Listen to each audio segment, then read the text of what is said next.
Muy buenos días, bienvenidos a todos a las jornadas sobre buenas prácticas en la docencia y la investigación del color en Bellas Artes y gracias a todos por vuestra asistencia. Tenemos que también agradecer al Vicerrectorado de Calidad y de Transferencia por habernos subvencionado esta actividad y promovido este evento, y también queremos agradecer a las también entidades que habéis participado, a la Universidad de Granada, a la Universidad Politécnica de Valencia y también al Grupo del Color Argentino, que también ha colaborado con ellas. Yo espero que sea interesante y que podamos desarrollar a partir de aquí pues una relación, un conocimiento entre colegas de lo que hemos aprendido y lo que podemos aprender en ese futuro. La primera sesión es sobre percepción. Vamos a exponer tres intervenciones y después de estas tres intervenciones pues damos paso al debate. Sin más, le doy la palabra a Carmen Bellido de la Universidad de Granada, que es la que nos va a hacer una primera intervención sobre tres cuadros de la obra de José Guerrero, y después pues pasaremos a exponer Fernando Alonso y yo, Blanca Fernández, dos intervenciones en torno a la aplicación de pintura digital y en torno a las apps de color en la docencia y la investigación en Bellas Artes. Sin más, damos paso a la primera ponencia. Universidad de Granada, valores colorimétricos en la pintura de José Guerrero, María del Carmen Bellido Márquez y William Andrés Aguirre Cortés. Introducción: José Guerrero, Granada 1914, Barcelona 1991, fue un artista granadino y estadounidense destacado en el expresionismo abstracto americano que ejerció una notable influencia en la renovación del arte español de la segunda mitad del siglo XX. Él utilizó el color en sus trabajos artísticos para expresar sus emociones, su percepción del mundo y sus vivencias, pues esta impresión que la luz produce en la retina según su longitud de onda favorece la conexión psicológica y la comunicación. Conocer el uso que el artista hizo del color en sus óleos y determinar las características de las gamas colorimétricas que empleó en ellos supone ampliar el conocimiento de su obra, especialmente la fechada a partir de su etapa expresionista abstracta. Él gustaba de hacer mezclas de color sobre la tela y combinar los colores de sus manchas entre difuminados y degradados. Por otro lado, la evaluación del color por métodos visuales es subjetiva y diferente entre individuos, mientras su evaluación por métodos técnicos, colorimétricos o espectrofotómetros es subjetiva y permite realizar estudios sin interpretación personal. Objetivo: esta investigación tiene el objetivo general de conocer los valores colorimétricos de algunas obras de José Guerrero para definir sus características de color con la exactitud que proporciona la metodología científica cuantitativa y así añadir a estos datos numéricos el análisis de la riqueza práctica observable en ella. Otros objetivos más específicos han sido estudiar las características que presentan las obras seleccionadas, especialmente en los límites de sus manchas principales, además de determinar su riqueza plástica a partir de los resultados obtenidos. Y poner a disposición de la comunidad científica los resultados conseguidos para comprobar futuros cambios posibles de color en las superficies pictóricas estudiadas según su conservación preventiva, restauración o variabilidad cromática. Como metodología, los materiales de estudio han sido tres pinturas al óleo pertenecientes a la colección del Centro José Guerrero, la obra Solitario 1971, oferta con rojo y lateral negro, que son óleos sobre lienzo. Para la medición del color se han empleado el espectrofotómetro CM 2500C Konica Minolta, portátil de mano, que utiliza el Sistema Internacional de Medición del Color CIE 1976 CIELAD. Este sistema permite determinar estímulos cromáticos en un espacio tridimensional de coordenadas establecido por un eje vertical L de luminosidad que va de 0, negro colocado abajo, a 100, blanco situado arriba, y dos horizontales, más A menos A y más B menos B, que representan variaciones de croma entre rojizo verdoso y amarillo azulado respectivamente. El software utilizado ha sido el Color Data Software CMS 100W Spectral Magic TMNX, que permite obtener la reflectancia porcentual de los registros examinados, luminosidad, localización en el espacio escalar, valores de color de croma y diferencias de dicho croma, según una muestra patrón dada, en base a la aplicación de una ecuación diferencial definida con la que el croma de cada una de ellas se establece según una fórmula específica independientemente de su exposición perceptual y percepción visual. Para la obtención de las muestras se han cuadriculado las pinturas originales mientras estaban en exposición con una equidistancia de 10 centímetros de lado, y en los cruces de estas retículas se han realizado las mediciones de arriba a abajo y de izquierda a derecha, además de llevar a cabo una prueba analítica no destructiva. Los datos numéricos obtenidos se han archivado ordenados en el propio aparato y en un esquema de mediciones en papel por si hubiera pérdida o fallo digital de algún registro. Resultados, colorimetría y mapas de isocroma. Los resultados de los los ensayos de colorimetría realizados se han volcado y conservado numéricamente en tablas, de los cuales se han generado los gráficos de colorimetría situados a la izquierda de las 3 siguientes pantallas. Con los valores de croma hemos realizado mapas de isocroma que permiten visualizar zonas de las pinturas que presentan una similitud cromática, quedando agrupadas en un mismo tono de color, las que no han variado entre sí más de 15 unidades de croma. Estos pueden verse en los diagramas de la derecha central de las 3 pantallas siguientes. Para las 2 siguientes. Para los análisis colorimétricos realizados al cuadro solitario, hemos tomado un total de 437 muestras distribuidas por toda la superficie del mismo. Si atendemos al aspecto visual de la obra original, la podemos calificar como una pintura tricromática de color negro, gris y amarillo, pero el gráfico B de la colorimetría nos permite observar la variabilidad, la reflectancia porcentual de las muestras tomadas, y en el gráfico C queda mostrada la riqueza de diferencias cromáticas de frente a una muestra patrón dada. El eje de luminosidad, situado abajo en el centro de la lámina E izquierda, gráfico F izquierda, establece un rango de entre 18 y 80% de unidades de luminosidad.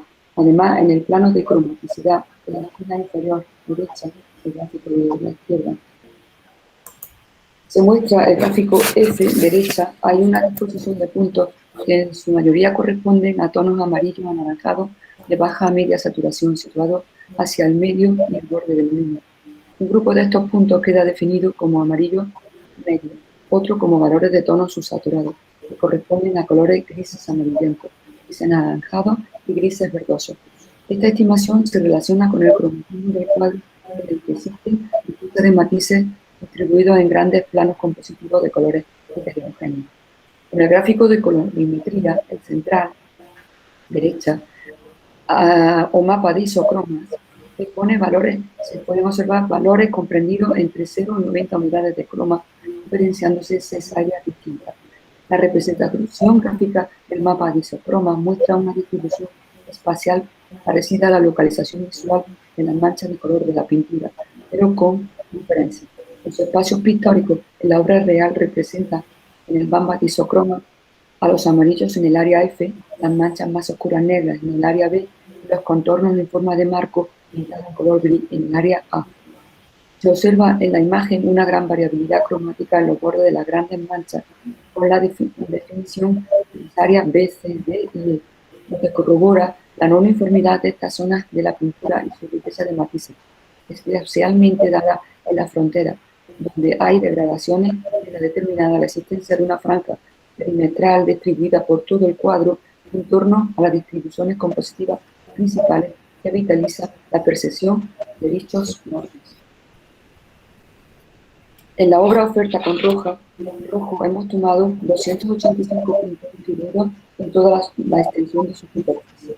A simple vista, la obra puede analizarse como tricromática, de color negro, rojo y blanco, pero al igual que en la pintura anterior, se han obtenido en colorimetría Resultado de gran riqueza de reflectancia porcentual, el gráfico superior derecho de la lámina izquierda, gráfico B, y abundancia de croma que está por debajo en el gráfico C.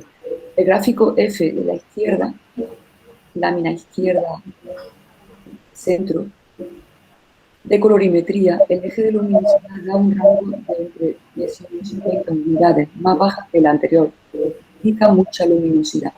En el plano de cromaticidad gráfico F derecha de la lámina izquierda, abajo en la esquina, hay unos puntos que en su mayoría son de tonos, uno de ellos con matiz anaranjado de media saturación. Además, hay otro grupo importante de ellos subsaturados, pertenecientes a grises y negros que se sitúan en el centro de este círculo de color.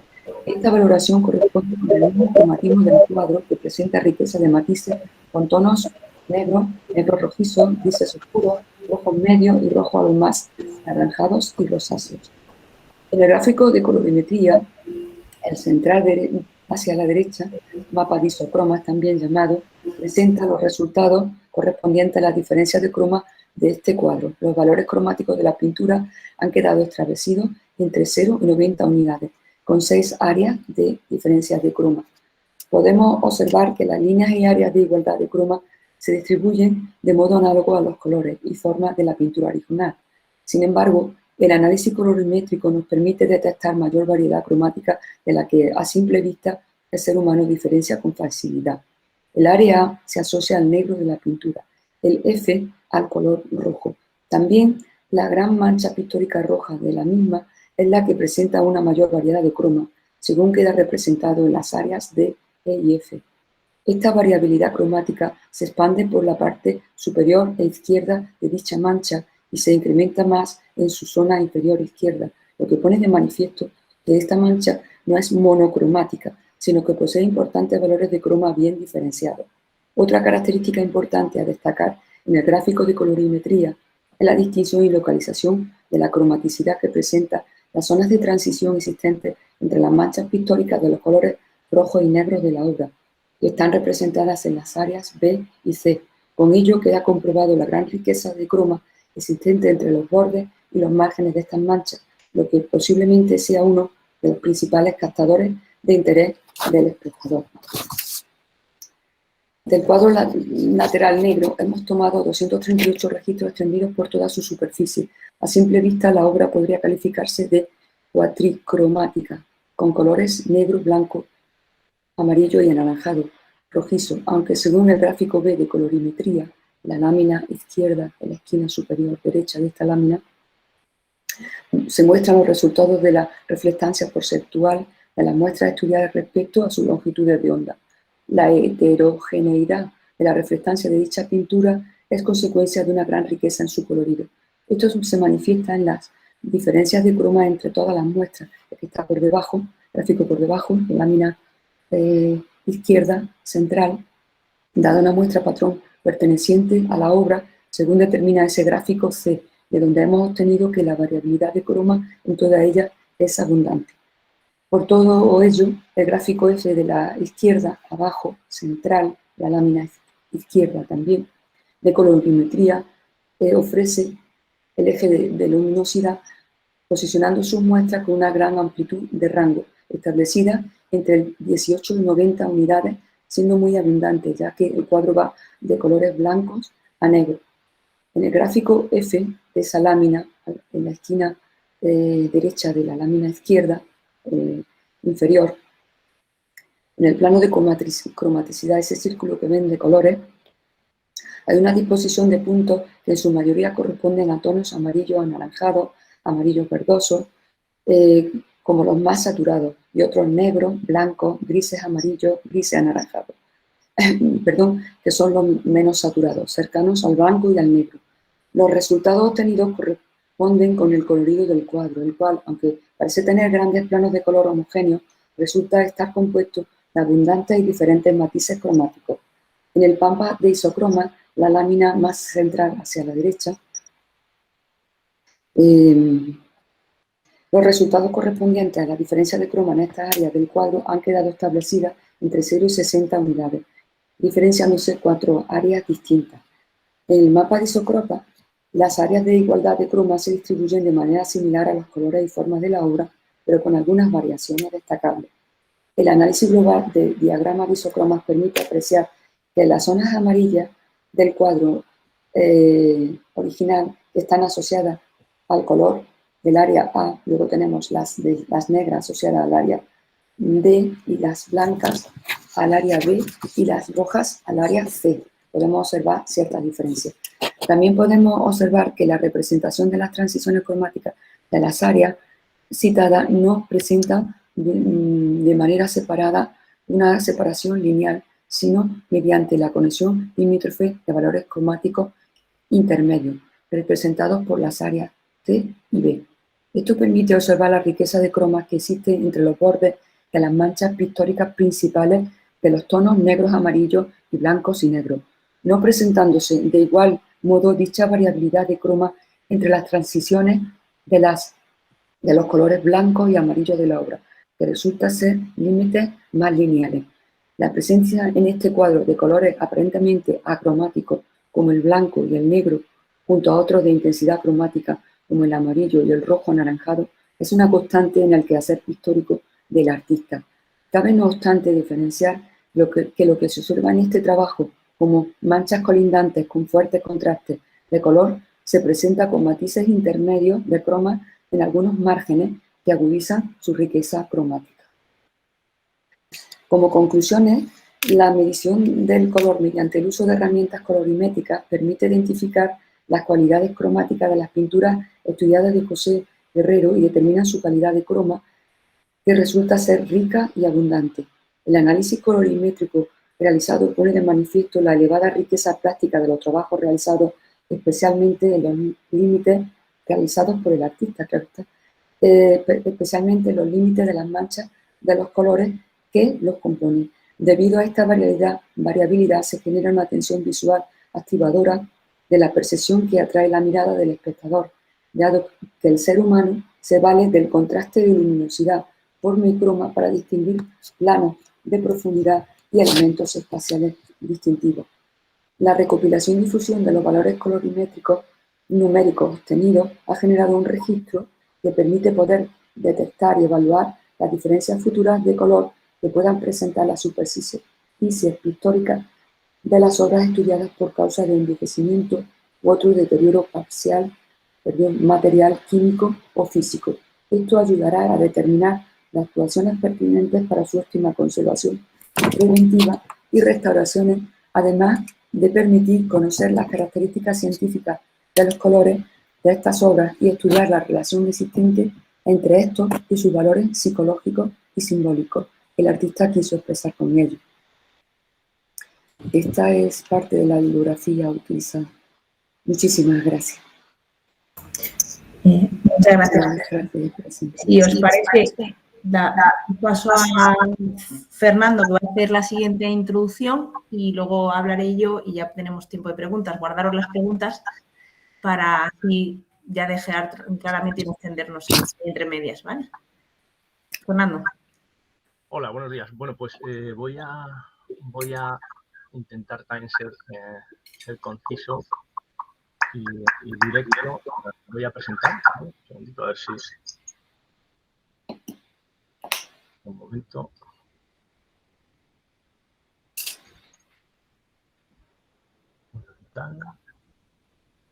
Yo creo que aquí. Estáis viendo ahora la presentación, ¿verdad? Sí. Ok. Bien, bueno, lo primero de todo decir que yo he tomado algunas notas de la presentación de María del Carmen que me ha resultado muy interesante y luego, como decía Blanca, luego ya tendremos oportunidad de contestarlas. Muy brevemente, reiterar los agradecimientos a Blanca, al Comité Científico y bueno, a todos los que estáis conectados también por mostrar interés en aquellas cosas que podamos compartir.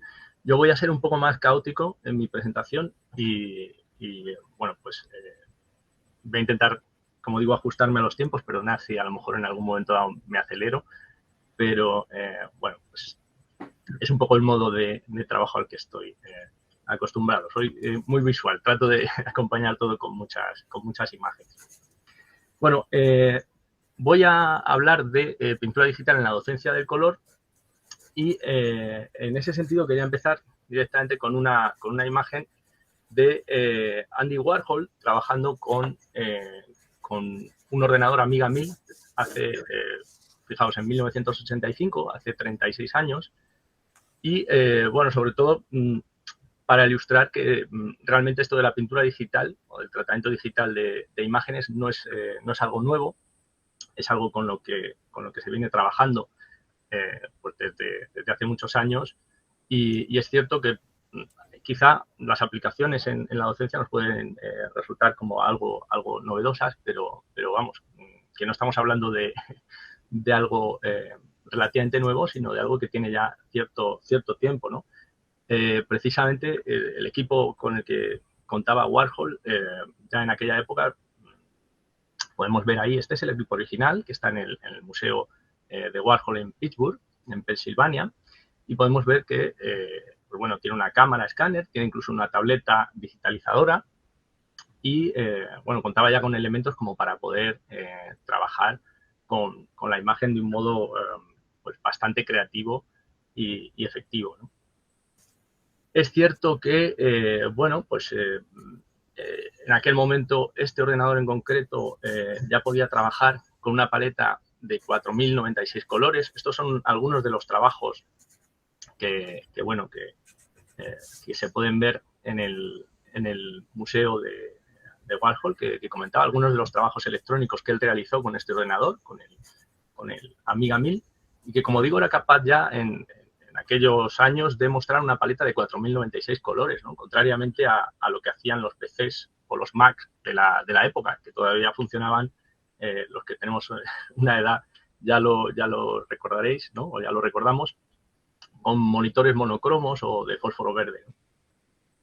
Bien, se podrían dar como más ejemplos de artistas. Keith Haring también pues se acercó a la Amiga, ¿no? a este ordenador y trabajó a su vez con otros ordenadores en diversos proyectos. Se han recuperado algunos trabajos, no tantos como en el caso de Warhol. Y yendo a lo que sería, pues ya, lógicamente, nuestra el día de hoy, por así decir, vaya, cabe hablar, por supuesto, del célebre David Hockney, ¿no? Sabéis, todos sabéis, habéis visto o conocéis el trabajo de Hockney. Él, pues bueno, me parece que tiene mucho mérito, ¿no? Que con 84 años él esté trabajando con estos medios y con la pintura digital sin ningún tipo de complejo, ¿no? Sabéis que trabaja con iPad y realiza pues toda una serie bueno, pues de trabajos de todo tipo con este medio, ¿no? Bueno, entrando en lo que sería ya el hardware que podemos utilizar para bueno, llevar a cabo o trabajar con pintura digital, es obvio que hay mucho hardware de todo tipo. Podemos trabajar con ordenadores portátiles, smartphones.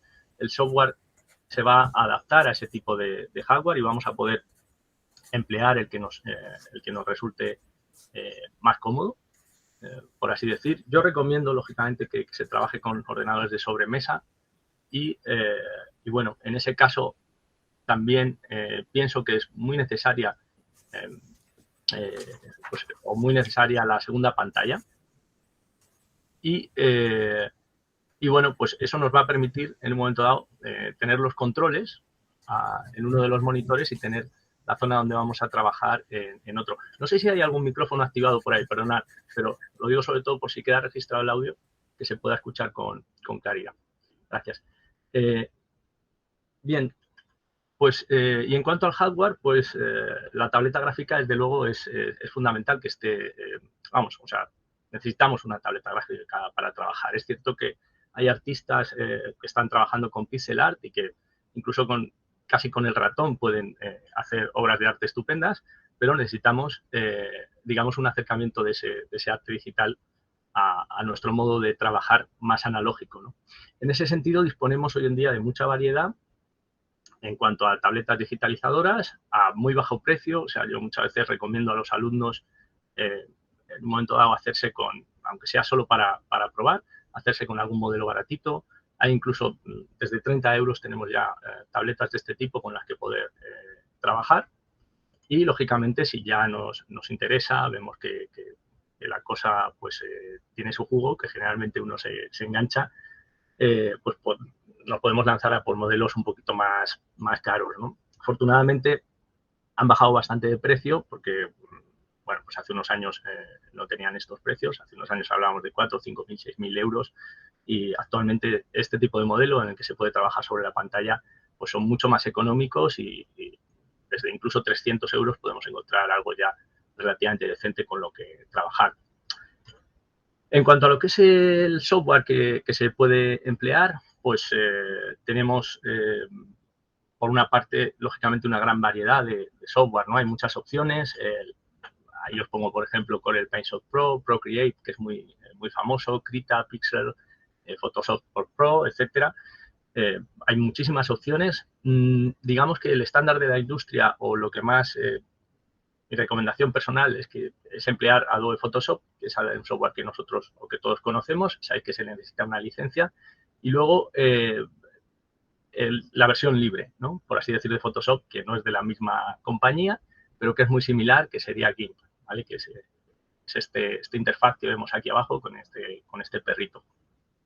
En cuanto a la interfaz, precisamente de Photoshop, bueno, yo creo que todos ya, si no estábamos acostumbrados a trabajar con Photoshop, al final hemos tenido que acostumbrarnos y todos lo conocemos. Si alguien no ha trabajado nunca con ese entorno, bueno, el interfaz no es especialmente intimidatorio, pero yo creo que se puede aprender muy fácilmente a manejarlo en cuanto adquirimos la costumbre de utilizar unos atajos de teclado y, bueno, es relativamente fácil coger soltura con el programa, ¿no? En cuanto a aplicaciones de ese software, antes se hablaba de animación y de videojuegos, ¿no? Un campo que lógicamente está creciendo mucho y en el que, bueno, siendo la primera industria, ¿no? Prácticamente ahora los videojuegos y bueno, en el que la pintura digital y el trabajo con la imagen digital tiene mucha aplicación, ¿no? Tanto en diseño de personajes como en diseño de entornos y escenarios. Y esto, lógicamente, también tiene su aplicación en el cine y los efectos especiales, ¿no? Todos conoceréis o sonará a lo mejor el término matte painting, que es simplemente la técnica por la que en un momento dado se puede, con un croma, similar al que tengo yo aquí atrás, lógicamente de mayores o menores dimensiones, pero se puede construir una imagen perdón, se puede construir una imagen para dar la impresión de, pues de esos fondos, ¿no? Que vemos en el cine en muchas ocasiones casi interminables, inabarcables en la vista, pues están recreados de esta forma. Y de ese modo, pues evitamos precisamente todos esos procesos artesanales, ¿no? Esto es una imagen de Star Wars, todos esos fondos estaban recreados por pintores hiperrealistas que, bueno, pues ya os imaginaréis que ese proceso se ha sintetizado bastante. Y luego, pues, lógicamente, en el arte y la ilustración digital como tal, ¿no? Yo ahí he querido ilustrar este comentario con una imagen con mucha economía de medios. Fijaos que es una imagen con 640 por 512 píxeles, muy poca resolución y muy alejada de esas resoluciones de 4K que tenemos ahora por todos lados.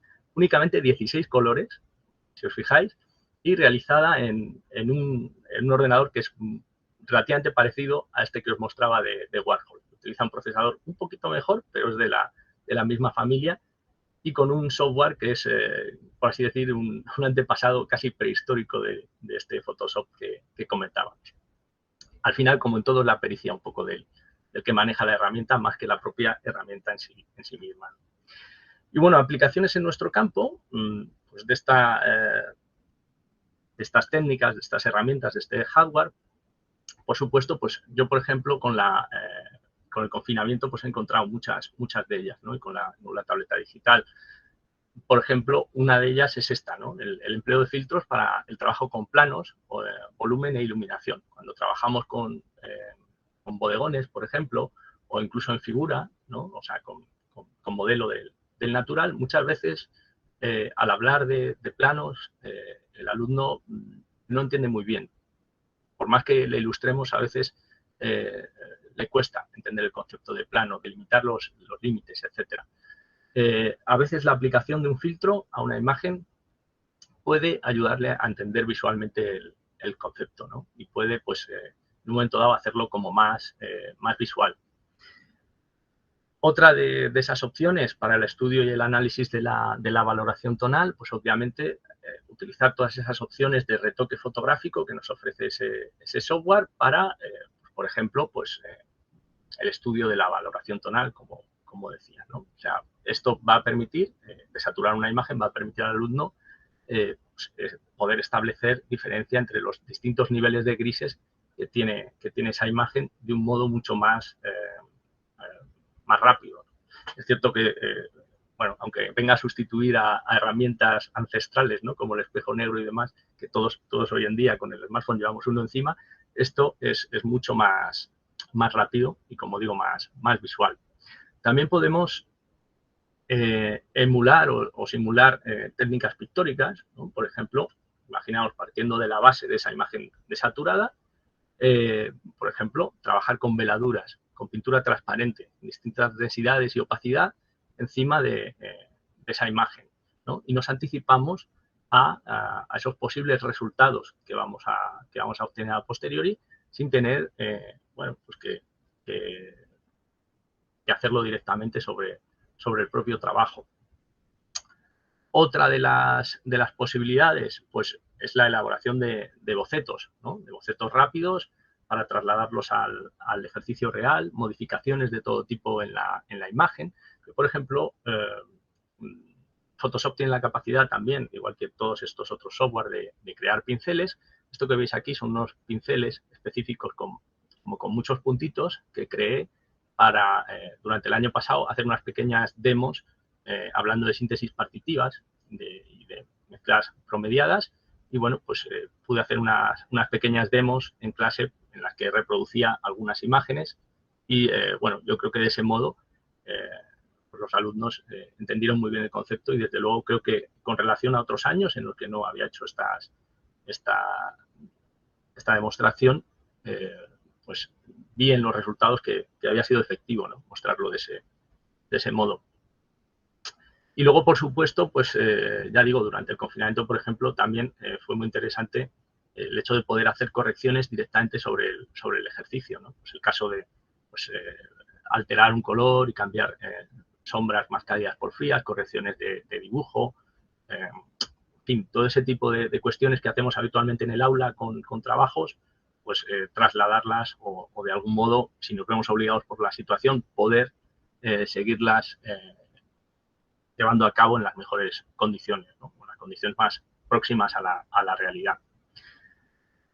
Bueno, las posibilidades son muchas otras, ¿no? Yo ahí pongo, pues, demostraciones docentes o para que realicen otros propios alumnos. Podemos copiar modelos fotográficos. Aquí se ha trabajado con modelos de foto que se han reproducido mediante pintura digital, armonías, contrastes, mezclas sustractivas, etcétera.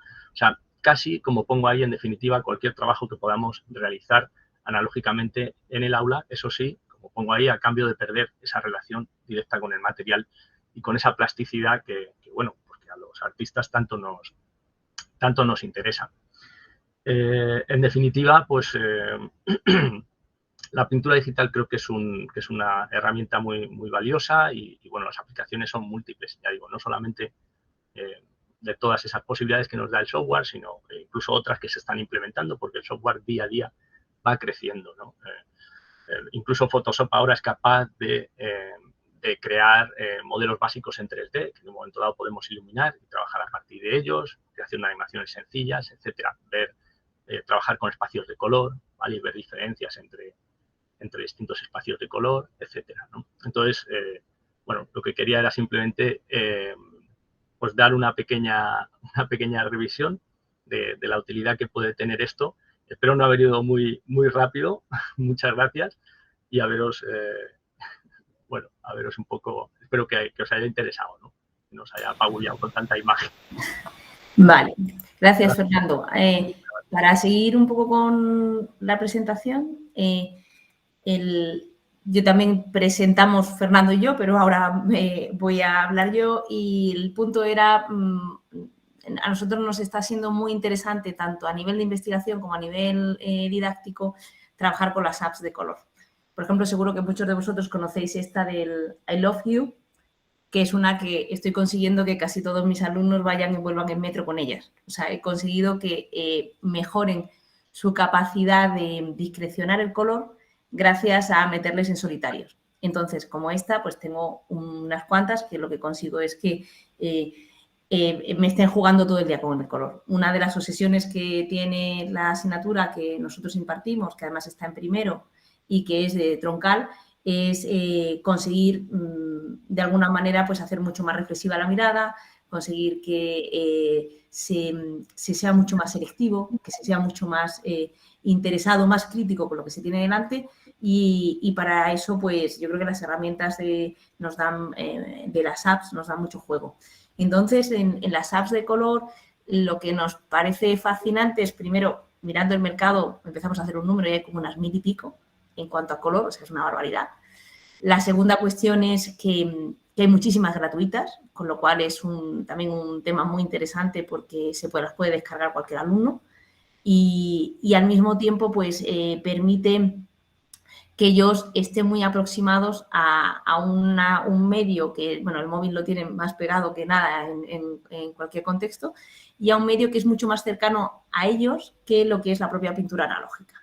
Con lo cual, una de nuestros grandes temas, que son lo hablaba antes Carmen, con las espacios CIE, con todas estas cuestiones de espacio de color que a priori para nosotros son totalmente antipáticas, y hay un momento que casi cuando tenemos una medida nos queremos rebelar contra ella, pues nos haga poder funcionar con ellas de una manera muy, muy, muy gráfica, interesante y que sea por lo menos operativa para ellos. Entonces nosotros... yo lo primero que empiezo es a meter cualquier tipo de imagen. De hecho, les empiezo a poner listas, me da igual que sean de iPad, de Android, de lo que sea, pues para poder empezar a cambiar, por daros alguna imagen, ver cómo puedes sacar paletas de color.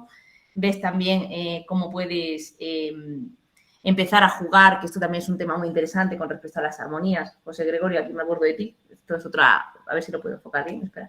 Que es en torno a saber dentro de los círculos cromáticos cómo ese color se satura, se desatura, tiene sus complementariedades, tiene sus escalas, o sea, hay cientos, o sea, lo que os digo, es un montón, y eso nos permite, bueno, pues hacerlo más manejero, empezar a jugar, a ver cómo hay, ¿no?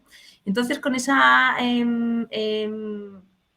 planteamiento, que es el que va y me imagino que será inicial al resto de vuestras programas y contenidos, pues muy unido al principio de lo que tiene que ver con física, con las fichas físicas que tú mostrabas, Carmen, ¿no? Que eso es para un alumno de Bellas Artes, es algo así como chino en mandarín, no tiene nada que ver con ellos. Entonces, claro, ¿cómo relacionas esto? ¿Qué tiene que ver ese RGB cuando van a un CIELAB y es un HTML? O sea, una serie de cosas que a mí también los nombres se me ponen raros y tampoco tengo yo ni un gran control, ni lo pretendo, en tener un planteamiento físico u óptico con respecto a ello. O sea, yo soy una usuaria de esas herramientas, porque lo que quiero hacer es un planteamiento creativo con respecto a ello, ¿no?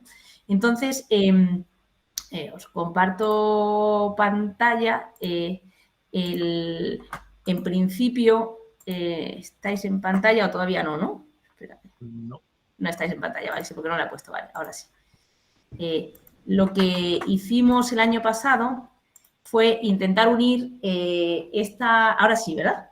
Esta idea de juego de apps de color con docencia y con una parte de investigación. Entonces, teníamos 200 pruebas de laboratorio, que es decir, tenemos 200 alumnos.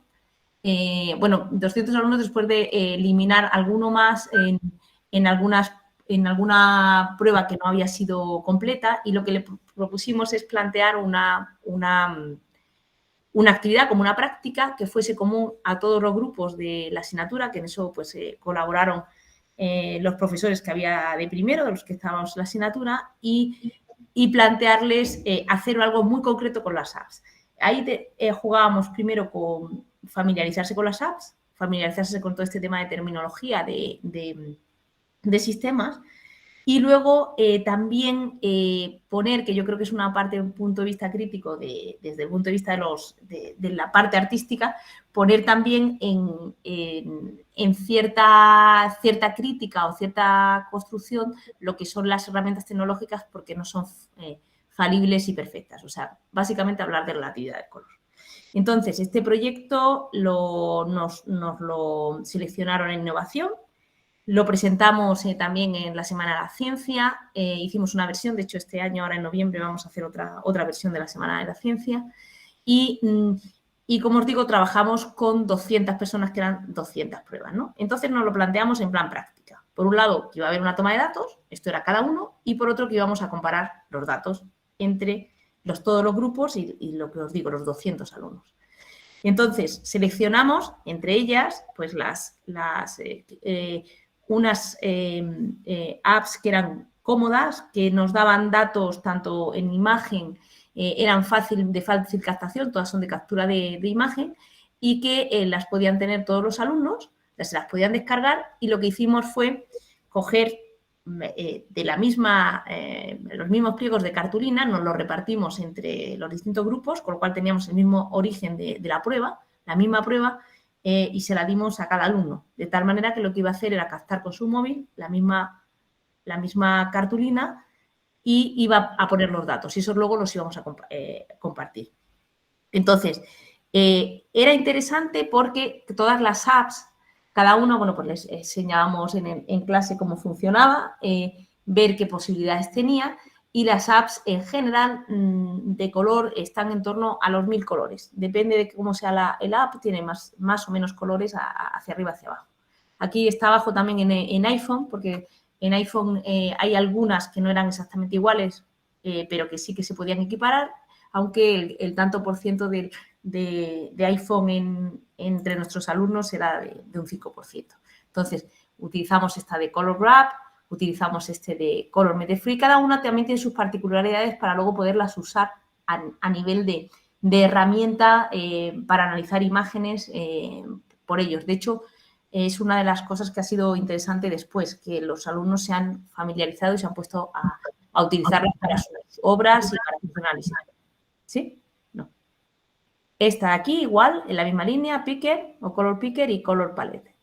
Luego, pues, puedes grabar, puedes hacer lo que sea. Entonces, lo que le hacíamos era que cogiese los datos en clase con sus cartulinas, que incluso hicimos una segunda versión que lo imprimiese en documento lo que le saldría, y que incluso llegase a tomar las siguientes medidas, pero que estableciese sus valores en RGB, aunque salían varias cosas para poder ver distintos lenguajes, y que los íbamos a comparar, como estaba aquí, y que luego los íbamos a comparar entre todos.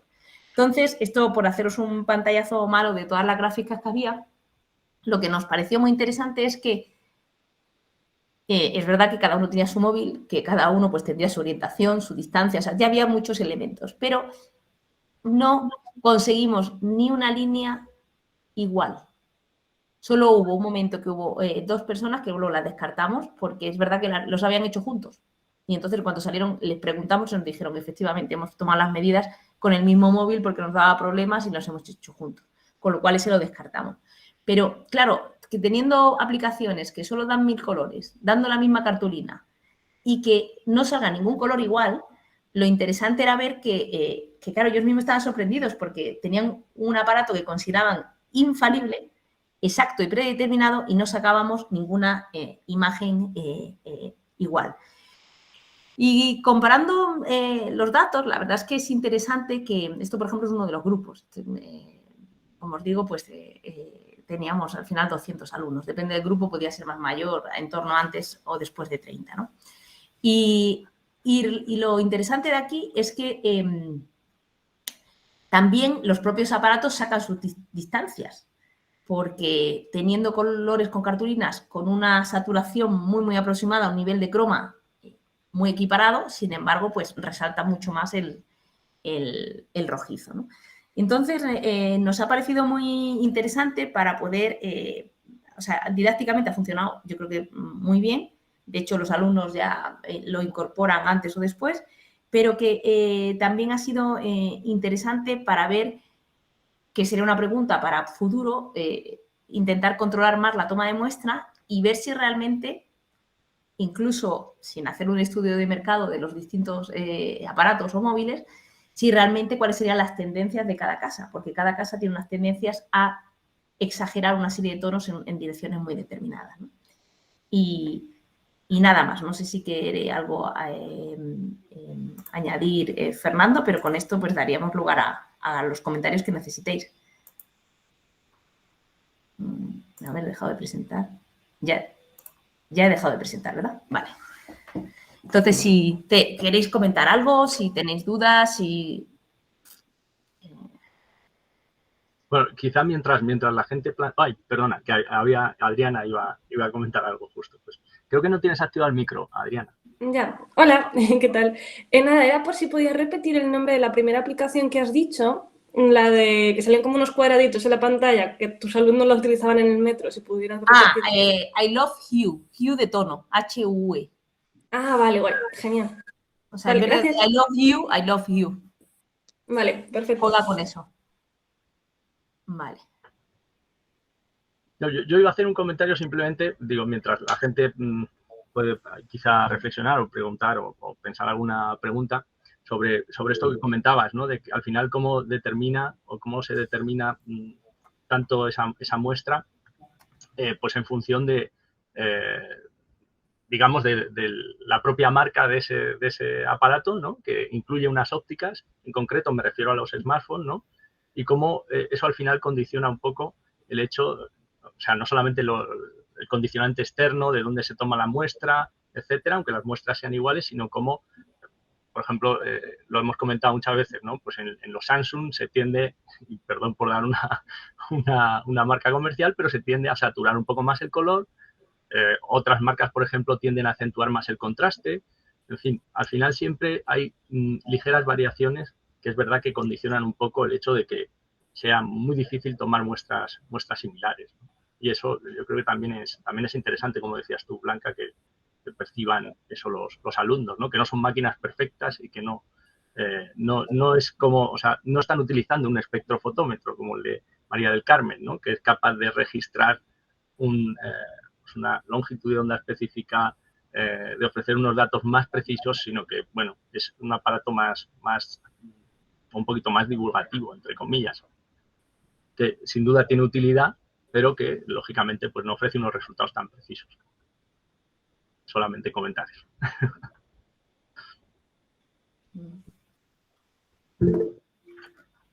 Carmen. A mí me ha parecido muy interesante también la intervención vuestra de Blanca y de Fernando, especialmente porque imparto fotografía.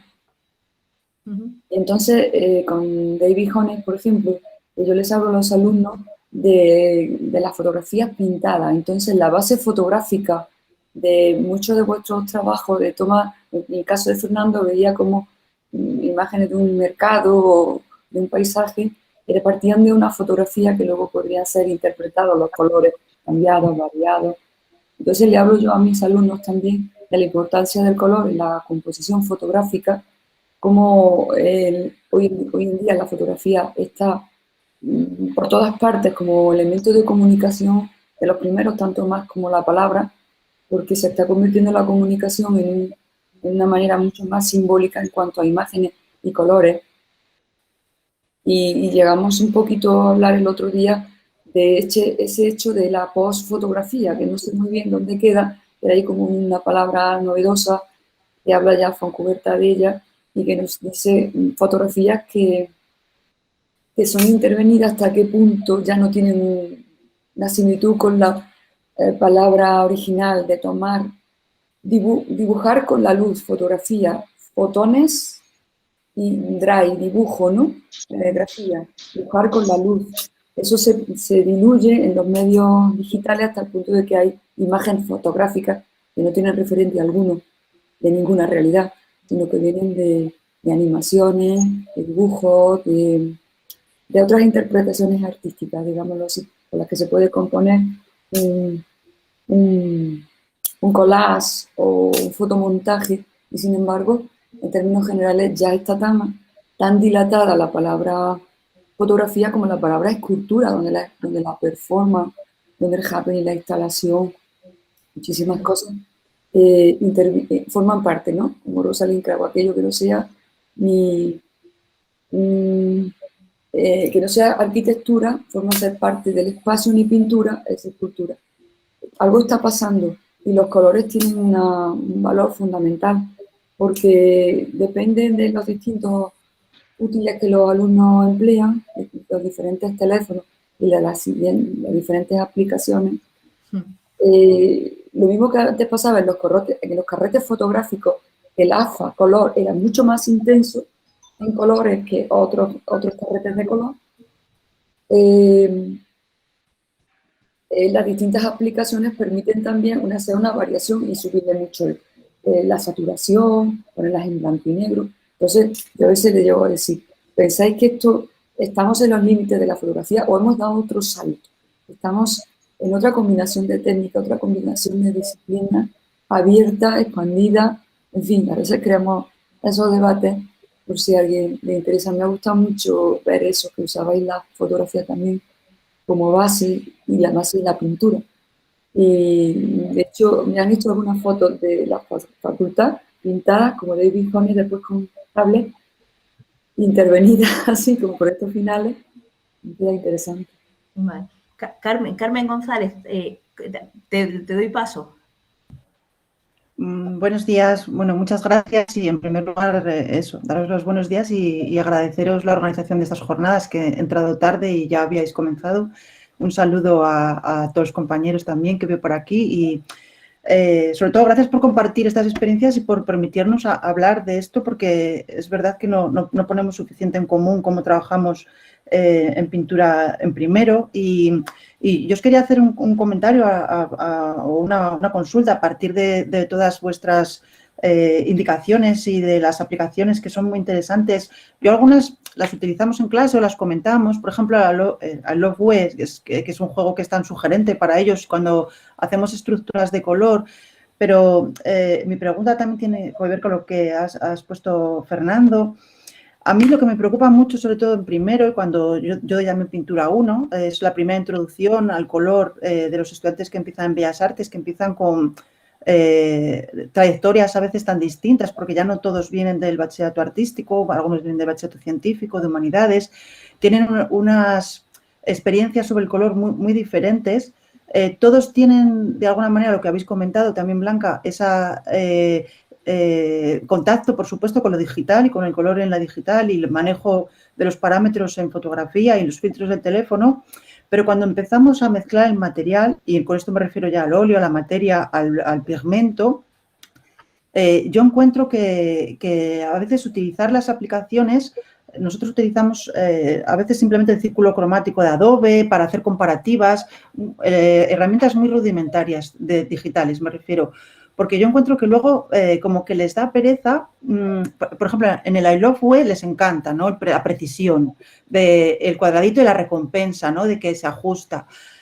Pero cuando empezamos a mezclar en la paleta, esa precisión ya no les atrae tanto, ya da pereza acertar con el nivel de oscuridad, de claridad, de saturación.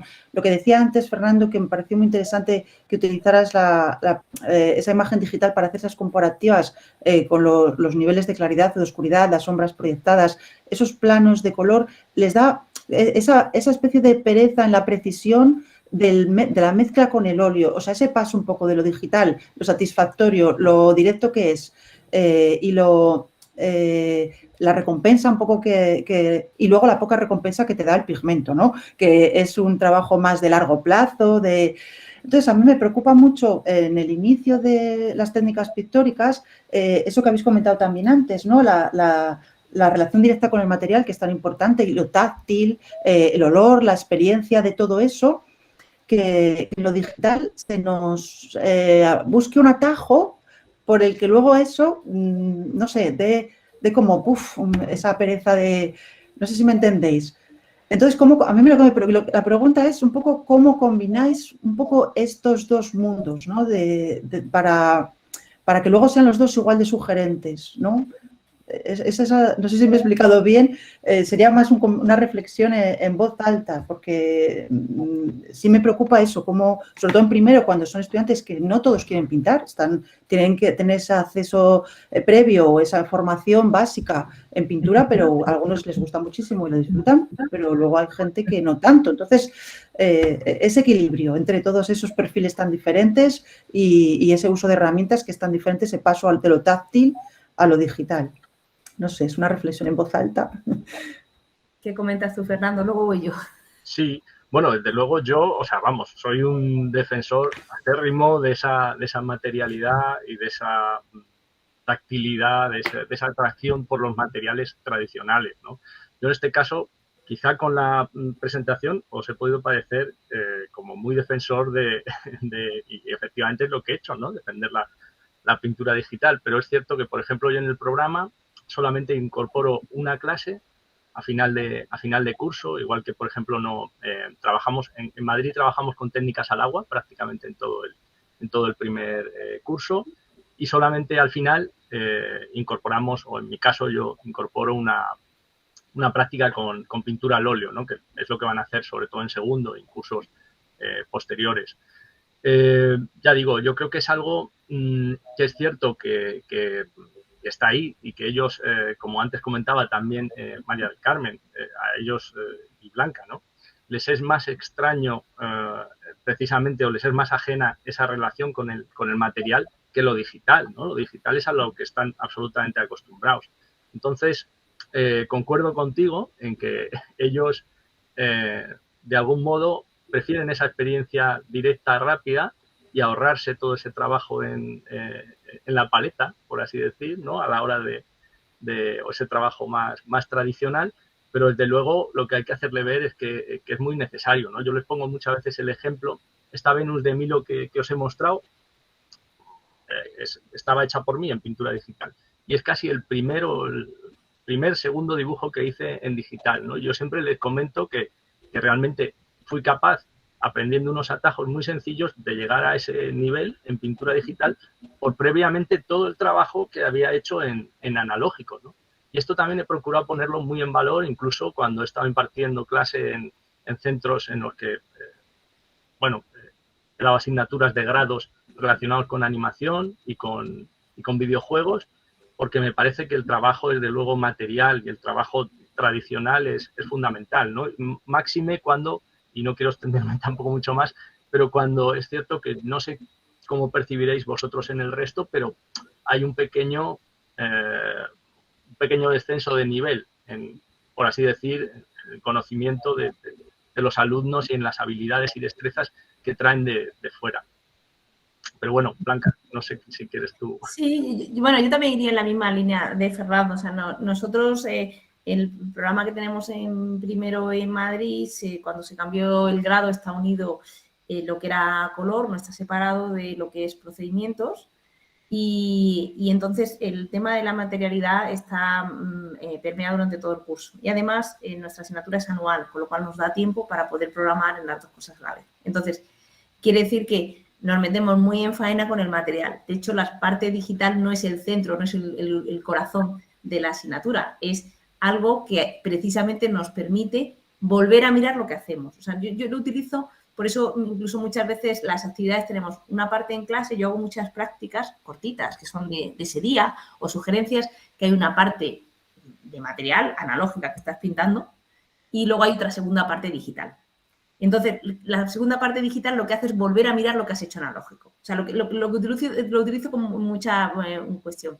Y entonces, lo que sí que es cierto es que nosotros, además, incluso yo creo que somos pesadísimos porque empezamos con un triángulo que seguro que lo habéis leído de los libros que tiene Coasante, que además somos herederos de él, pues les hacemos contar las gotas, les hacemos ver cómo funciona el material, les damos una paliza con los pigmentos, vamos, yo ya me sé, vamos, les tengo fritos con el PB29, con el, vamos, me refiero que analizamos mucho el material y con lo cual entramos muy fuerte a lo que es estar trabajando con las herramientas. Y es cierto lo que dices, que las generaciones actuales son más digitales, que su relación con el material es menor. Muchísima gente te dice que no ha tocado un pincel en la vida, O sea, hay muchos elementos que tienes que entrar. Lo que pasa que yo la sensación que tengo, hombre, unos se cansan al final, por ejemplo, a veces conmigo lo que pasa es que yo soy tan intensa que yo creo que se cansan de mí, pero intensa en el sentido de que todo le veo juego, o sea, tengo una capacidad de entusiasmo que es que me meto y me metes con las apps y me meto con el color y digo, pero qué chulísimo esto, claro, entonces al final esa intensidad yo creo que llevarla durante un curso entero, pues en algún momento me flaquean, sobre todo cuando tienen otras asignaturas que están hasta arriba, pero sin embargo yo percibo que al final ellos se enganchan en la materialidad porque es nuevo, porque es fascinante, porque la sorpresa, porque lo que da el material que tú no te esperabas. También la parte más, te digo que casi más catártica de sentirte como creativo, que le está pasando algo al material, eso yo sí que noto que es mucho más intensa en estas generaciones porque es más novedoso para ellos. Entonces, en cuanto trabajamos y vemos qué es lo que le pasa pues al color en transparencia, como decía Fernando, yo no sé vosotros en otros cursos, pero nosotros le damos una paliza con las síntesis partitivas que vamos, terminan con los punteados viendo síntesis partitiva en todos los sitios desde que se levantan, ¿no? Entonces, creo que esa parte con las propias, yo qué sé, hasta materias de carga, o sea, a mí cuando sale la gente de clase que parece como cuando de pequeños nos hemos manchado las manos y que tienes manchado hasta la ceja, hasta el pelo, ¿no? Pues eso les pasa. Pues les pasa ¿por qué? Porque están de pronto experimentando tantas cosas que hay una parte de experiencial que sí que creo que entra muy viva y que la pintura, vamos, tiene un camino enorme, ¿no? O sea, a mí en esa parte se me queda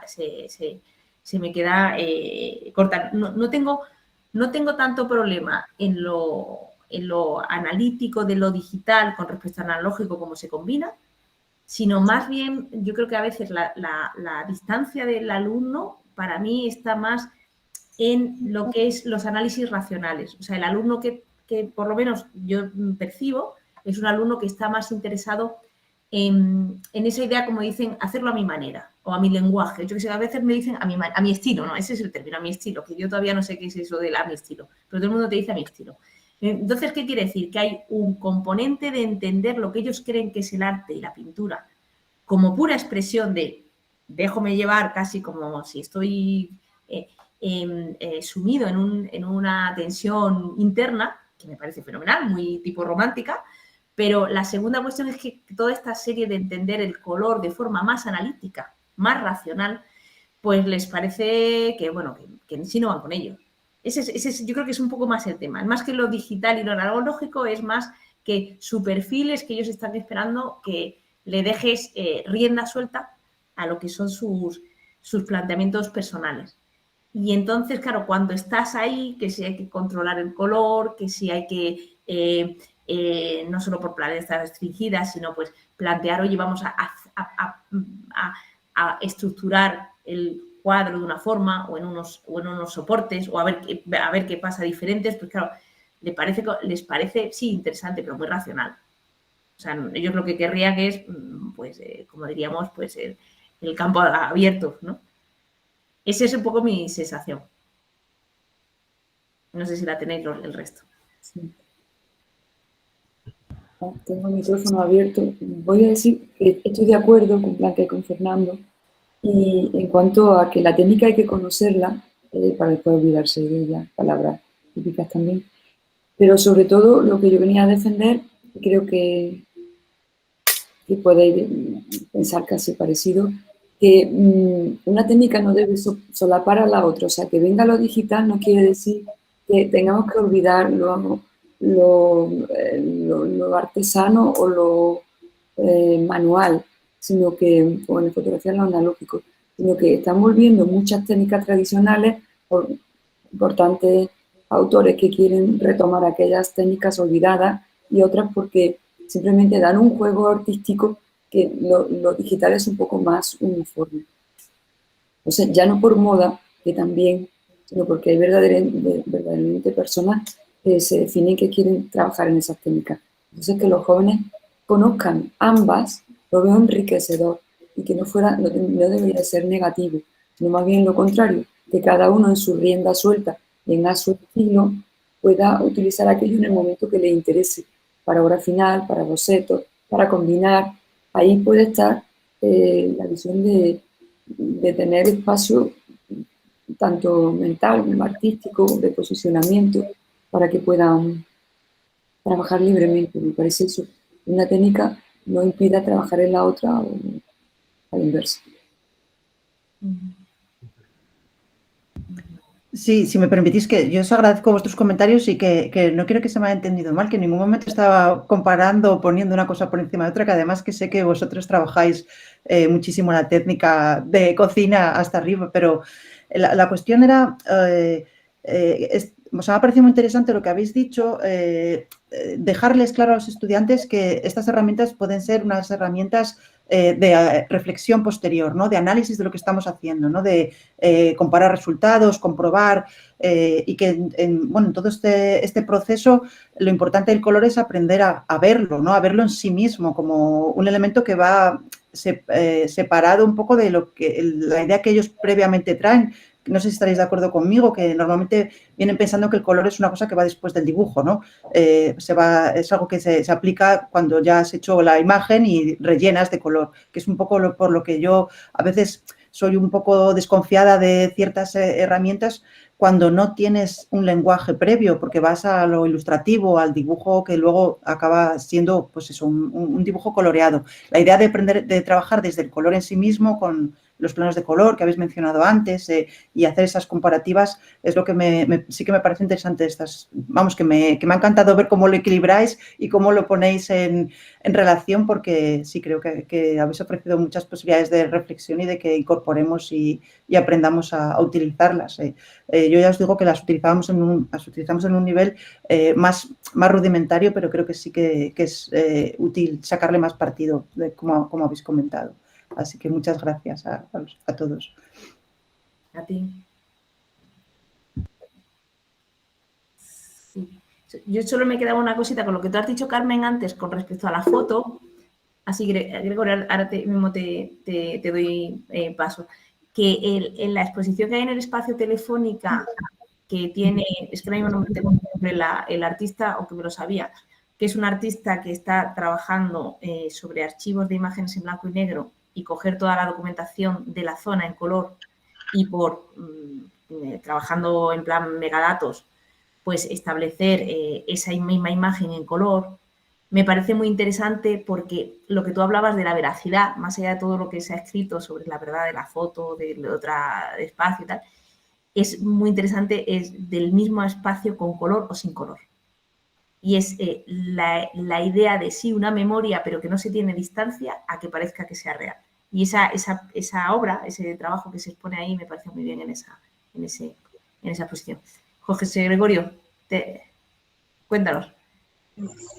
Hola, pues como decía al principio, en breves palabras, que realmente estoy muy contento de poder compartir esta experiencia con ustedes. Muy agradecido sobre todo con Blanca por esta invitación. En este momento son las 2 de la mañana en México y estoy prácticamente pues muy entusiasmado con esta experiencia que ustedes llevan. ¿Qué les puedo contar yo desde esta lejanía? Estoy en un estado que se llama el estado de Sonora, cerca de Arizona, de Estados Unidos. Es una ciudad, imagínense, en un desierto inmenso, pero lleno de vida. Una tierra que yo no soy mexicano, soy venezolano. Y tuve la oportunidad hace algunos años de hacer el doctorado allá en la Universidad Complutense de Madrid. Me agrada de ver a Consuelo, porque la recuerdo como jurado de mi tesis doctoral. Después de tantos años, Consuelo, te puedo ver acá y me parece increíble. Para mí es como un sueño el estar acá, porque vengo de una experiencia muy, muy difícil, que es en mi país, Venezuela, en la situación en la que está, que vine porque a esta ciudad, a la Universidad de Sonora, porque los profesores me invitaron a darles un curso de color. sobre todo la experiencia del color en la docencia, que es algo que a mí me ha fascinado, que me ha llamado mucho la atención, pero que cuando salí de Venezuela yo dije, voy a dar ese curso y ya voy a parar, me voy a retirar de la docencia prácticamente, porque bueno, ya son años y vine a esta hermosa ciudad que por cierto se llama Hermosillo, y di ese curso de color a una licenciatura que aunque tiene sus años, es pequeña en número, en personas, en profesores, en estudiantes, pero con un deseo de aprender. En el área de color sí he visto pues que faltaba realmente estructurar esa enseñanza y aprendizaje, y comencé pues a darles la mano pues como invitado, pero con la visión de que me iba a retirar porque ya eran años, pero todo cambió. La docencia me volvió a enamorar de nuevo. La experiencia del color con estos mexicanos acá me ha cambiado en este último tiempo, y realmente pues les comparto para ustedes, para mí son caras nuevas, muy pocas conozco, ¿verdad? Yo tengo 63 años y en este momento estoy viviendo una de las experiencias más bellas de la docencia. El poder compartir la experiencia de color, sobre todo con tantos estudiantes, tantos profesores, tantos egresados que constantemente pues asisten a mis clases. Yo creo que, bueno, este era mi lugar, esta es mi vocación, y sobre todo estamos iniciando algo muy bueno que es el rediseño curricular, que es la adaptación de la carrera a los nuevos tiempos.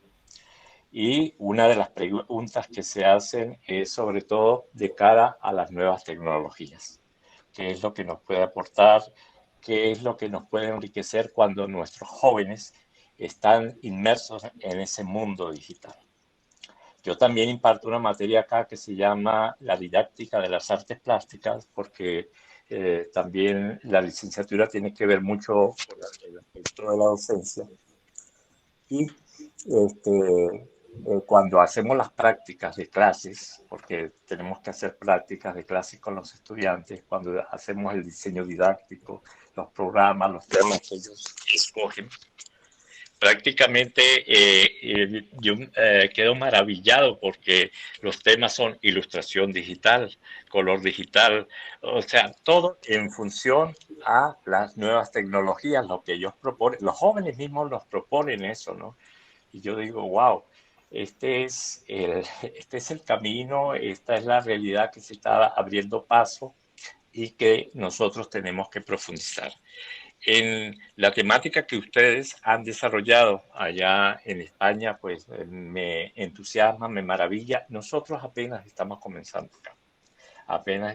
Pero sí, yo me he preocupado por acercarme de cómo enseñar color desde las nuevas tecnologías.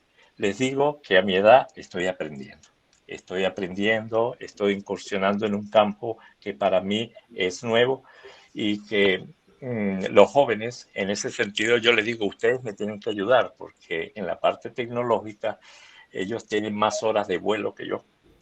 Y sobre todo ahora que estamos dando las clases por la plataforma digital, porque todavía no nos han dado permiso para la presencial, estamos utilizando la plataforma de Teams. Y a través de esta plataforma, pues yo trato, pues, enseñar pintura, enseñar color, que es algo para mí nuevo, el utilizar todo. Me he tenido que llenar de una serie de equipos, ¿verdad? Para poder ser lo más claro posible dentro de esta experiencia, para explicar sobre todo color. Me he valido muchas veces de ciertos software, ciertos programas, ¿verdad? Como de los cuales han hablado ustedes, con el Photoshop sobre todo, de tal manera que le pueda explicar a los jóvenes de una manera clara, concisa, los conceptos fundamentales de la teoría del color, ¿verdad? de cómo ellos, de lo que están viendo digital, lo que están probando en este momento, los ejercicios que yo les estoy proporcionando, también se deben equilibrar muy bien con la experiencia analógica, con la experiencia sobre todo de la pintura. Yo les digo, yo he venido a estas jornadas a compartir porque yo quiero aprender. Y yo les pido encarecidamente que en este momento, pues, con esta experiencia que ustedes tienen, pues, me puedan ayudar para que yo también pueda aportar esta visión a lo que estamos haciendo en este momento en la revisión curricular. Yo quiero que esto se haga presente, que se quede y que realmente la experiencia del color, que mira, aquí hay gente maravillosa. Yo he quedado sorprendido. Hay gente maravillosa y en este momento, en esta semana, estamos celebrando la Semana de las Artes Plásticas, que es común celebrarla en octubre acá, y se separa las clases de la licenciatura y se invitan profesores de varias partes de México a dar cursos especiales. Por lo general, yo siempre tengo que dar un curso en torno al color. Y en este momento, pues hoy mismo, dentro de poco, termino el curso del color como elemento estructurante de la pintura abstracta. Y sobre todo con los ejemplos digitales que le doy, los chicos están maravillados. Yo decía, bueno, si les gusta es porque realmente les está tocando, ¿no? Pero hay mucho, mucho por aprender realmente, mucho por aprender, y yo estoy acá para eso, para que estas experiencias que ustedes tengan. En el momento en que creo que es la cuarta jornada que me va a tocar a mí hablar, voy a hablar ampliamente de ese trabajo que yo llevo en este momento con los jóvenes acá. Pero en su mayoría es un trabajo, digamos, que tiene que ver mucho con lo analógico, pero ya le estamos dando cabida a esa experiencia digital y vemos sus beneficios. Y como les dije, los mismos jóvenes me están enseñando a mí, ¿verdad? Yo les aporto mi experiencia y ellos aportan también su experiencia desde el punto de vista tecnológico porque se mueven muy bien, ¿no? En ese sentido. Por eso, muchísimas gracias, Blanca, por esta invitación y espero aprender de ustedes, porque yo creo que es algo maravilloso que podamos tener este contacto y que sea el comienzo de algo maravilloso, de una renovación que dentro de la experiencia de la docencia del color, como yo lo he vuelto a recuperar, porque para mí fue un nuevo renacer el llegar a este lugar, a esta tierra que me ha acogido y que realmente pues me estoy animado por esto y espero dar todo lo mejor de sí. Muchas gracias. Muchas gracias, José Gregorio. También, oye, pues esperamos aprender de ti, como todos, ¿vale? No sé si alguien más queréis intervenir o lo dejamos aquí y nos vemos el próximo viernes. Yoko. Voy a decir una cosilla, una cosa si... Un momentito, que Yoko quería decir algo. Perdón. Sí, no, le dejo el paso a María porque yo iba a comentar algo que estaba en el chat, así que sí, vale. Después de María. Vale, gracias. Solamente en contestación a Blanca sobre el tener fotografías en blanco y negro y luego buscar el entorno en color, quería decir también cómo le matizo yo a los estudiantes esa morfología que tiene la fotografía de que surge en blanco y negro, sin color hasta que surge el color, como algunos artistas, como el español Pérez Siquier, se suma pronto a utilizar el color por su tierra almeriense y a utilizar los carretes de color. Y sin embargo, así como surge la fotografía analógica o química y la fotografía digital camina al revés, totalmente al revés. Tenemos que jugar con ese concepto. La fotografía digital debe fotografiarse en color porque si no coge mucho menos registro. Los sensores activos a la luz actúan con los colores luz y utilizan los colores el verde, el amarillo, perdón, el verde, el azul y el rojo, colores luz, Y luego es cuando es recomendable pasarlo a blanco y negro. También al contrario. Entonces ese matiz a veces pues tengo que hacérselo ver, es decir, la fotografía analógica fue de negro y pasó a color. La fotografía digital surge directamente en color. Y cuando queremos obtener una fotografía en blanco y negro, ya la ponemos en blanco o en negro y le quitamos la saturación. Y claro, siempre estamos un poco en la mente que tienen que ir a pleno color, vas a pleno color. Nada más, así ese juego de color y blanco y negro. Gracias, muy interesante. Genial. Yoko, tú. Sí, en el chat Mar Sueiras, creo que está presente. Ella ha escrito algo en el chat, no sé si quisiera comentar algo de lo que ha escrito en el chat. Mar Sueiras. No. ¿Se fue? No, ¿Ahora bueno, me oís ahora? Sí, aquí está. No, que quería, lo que había puesto en el chat era señalar lo interesante que me ha parecido algunos de los comentarios que habéis hecho y la intervención, la comunicación de Fer sobre las diferentes aplicaciones de las apps digitales y plataformas para la docencia del color, ¿no? Porque sí que es verdad que a veces, como bien decía Carmen González, los alumnos no acaban de comprender muchas cuestiones, sobre todo, por ejemplo, cuando se habla pues de asuntos relacionados con el plano, por mucho que uno se quiere explicarles, ellos parece que no lo acaban de comprender, ¿no? Y me pareció un apunte muy interesante el de Fer cuando puso esas imágenes en las que de alguna manera al manipular una misma fotografía se podía ver pues muchas cuestiones de las que se pueden hablar en clase, ¿no? De todo esto, vamos.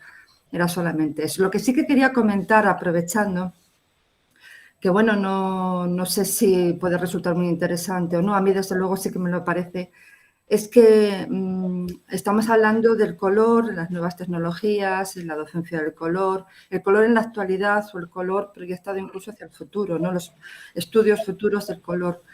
Y yo tengo especial interés, sin embargo, por mirar hacia atrás, el color en el pasado, en la historia del arte y concretamente en la pintura china.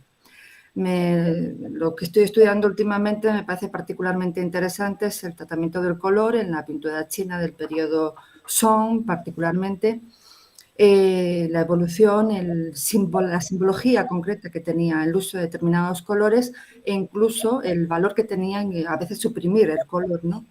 Y bueno, pues aprovechando que está hablando ahora, hacer ese pequeño apunte que también me parece que es interesante, ¿no? Y nada más, bueno, gracias, pero de cualquier caso me parece todo muy, muy, muy interesante y estoy aprendiendo una barbaridad, por supuesto. Nada, gracias a ti. Yo espero la de la semana que viene, que vamos con esa línea de pensamiento, sí que creo que algunas de las intervenciones que va a haber van a trabajar tanto para adelante como para atrás.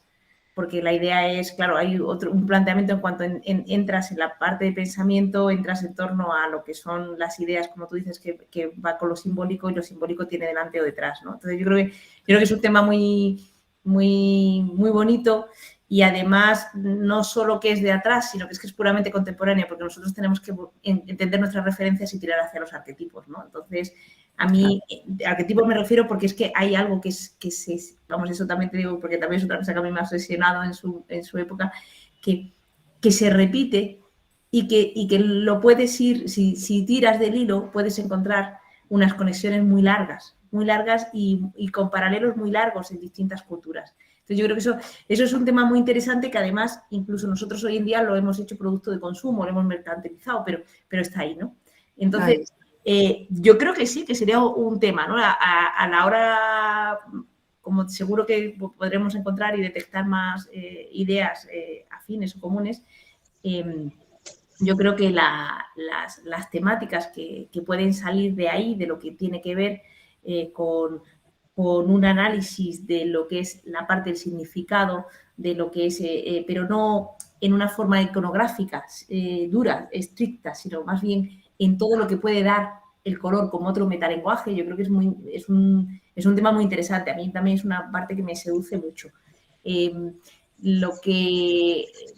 espero que salga con esas conversaciones Si no, pues tú también nos darás el placer el próximo viernes. Y bueno, ya veremos en qué iremos comentando, ¿no? Pero que, digamos, yo creo que es otro de los grandes temas porque en sí es un lenguaje. Claro. Ese sería un poco la... ¿Vale? Bueno, pues... Y, Yoko. Sí, yo estaba de acuerdo con lo que decía Mari Carmen sobre la tecnología como un recurso para la pintura, pero no en sí. El acto pictórico me parece como una experiencia más importante en la práctica. Entonces, sí tenía ahí una lucha entre la tecnología y la práctica real, pero sí creo que en estos tiempos en que a los estudiantes hay que ofrecerles recursos muy cercanos a sus lenguajes. Entonces sí me parece importante integrarlas, ¿no? Pero no tanto en la parte pictórica, sino más bien en la parte como un recurso. Eso es todo, gracias. Gracias. No sé si queréis comentar algo. ¿Quieres comentar algo, Carmen? No sé si había alguien más que había levantado la mano, por si no, hacer una pequeña reflexión, pero no quiero adelantar porque no sé si había otra persona que había levantado la mano. Carmen. Sí, no, solamente en respuesta a lo que ha dicho Yoko, que sí, yo no quiero luchar, precisamente quiero estar bien con todos esos ámbitos. Mi problema, o sea, no es un problema, la reflexión viene en cuanto a la frustración de los estudiantes, o sea, cómo generar ese estímulo y que sea igual de estimulante una cosa que la otra. Porque, a ver, todos sabemos que lo digital tiene esa recompensa de corto plazo, de satisfacción inmediata, de que las cosas salen bien, lo ves, y que la pintura no es precisamente gratificante a corto plazo, es un ejercicio de largo recorrido. A corto plazo lo que te da es mucha frustración, que es algo con lo que también tienes que... es, digamos, otro contenido transversal de nuestra docencia, aprender a gestionar la frustración y aprender precisamente a decir que cada acto de supuesto error precisamente es un avance porque tú haces una reflexión posterior. Es para lo que estas herramientas me parecen maravillosas, para dar esa articulación precisamente al proceso autorreflexivo, no quedarse con el resultado final, porque al final los estudiantes...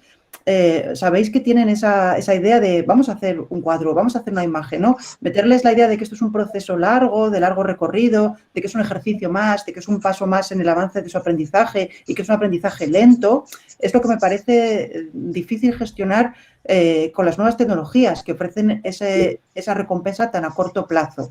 Un poco esos dos equilibrios entre una actividad como la pictórica, que es un ejercicio de profundidad, y una actividad como la digital, que es más de superficie, aunque sigue siendo una herramienta muy buena, es muy buena, pero es superficial en el sentido de que te quedas en la pantalla y en la recompensa inmediata al acto de acerté con el color, me lo veo bien, lo comparo, lo veo perfectamente, pero luego mezclarlo ya es ese... No quiero luchar, ni quiero diferenciar, quiero precisamente equilibrar y estar bien con todos estos mundos. Así que por eso esta reflexión me parecía, venía solamente a aclarar eso con Yoko y bueno, seguir un poco en el debate. Gracias. Lorena, ¿tú querías comentar? Buenas, bueno, agradeceros tanto a Blanca como a Fernando la oportunidad de poder estar aquí, al resto de compañeros, comentarios que me han parecido súper interesantes. Bueno, me tocará hablar el viernes que viene, pero sí que quería dar un pequeño apunte. Bueno, sobre todo por la identificación con Fernando, que aunque estamos en la distancia, a veces no hablamos, pero esa parte de docencia digital está muy presente y bueno, la experiencia que contaré el viernes que viene va un poco relacionada entre lo analógico y digital y un poco para darte respuesta, Carmen. Yo creo que la evaluación está la clave, enseñar que lo importante es el proceso, no el resultado y que la calificación en realidad va a ir sujeta a todo ese proceso y que el error pues es una parte más de ese aprendizaje. Y ahí ese es el juego, ¿no? Intentar evitar que, por lo menos lo que me ha servido a mí, que la evaluación sea lo secundario. Bueno, hay que poner una calificación porque así nos lo exige ANECA y demás, ¿no? Pero que lo importante va a ser ese proceso y enfocar la rúbrica de la evaluación en toda esa experimentación, prueba-error, prueba-error. Y bueno, pues ahí entra en juego el jugar con lo analógico, lo digital, buscar un código común que enlace tanto esa parte procesual mátrica que tanto nos gusta con esa parte digital y ahí buscar el equilibrio. Bueno, yo la semana que viene, pues muy modestamente daré pinceladas de aquello que a mí me ha servido para ver, porque al enfrentarse a una docencia digital plenamente, que es lo que yo he ido haciendo estos últimos años, y no tener esa materia de tocar con los alumnos el pigmento, el diluyente y demás, me supuso un cambio muy brusco. Y bueno, pues en el juego que os explicaré un poco cómo he funcionado, quizá a lo mejor encuentres alguna respuesta que te dé otra vía, porque al final cada persona pues establece su docencia como buenamente pueda en función de todo ese contenido vital y mochila que llevamos. Entonces, bueno, no me quiero tampoco adelantar mucho y agradeceros la oportunidad de compartir, que a veces uno está solo, aislado, sobre todo en la parte online, y estos encuentros son súper necesarios. Así que muy, muy agradecida y emocionada de encontrarme con Fernando, que hacía mucho que no me encontraba así, aunque sea digital. Vale, pues muchas gracias, Lorena. Fernando, si querías hacer algún comentario. Sí, bueno, agradecer a Mar antes sus palabras también y, bueno, saludar también a Lorena.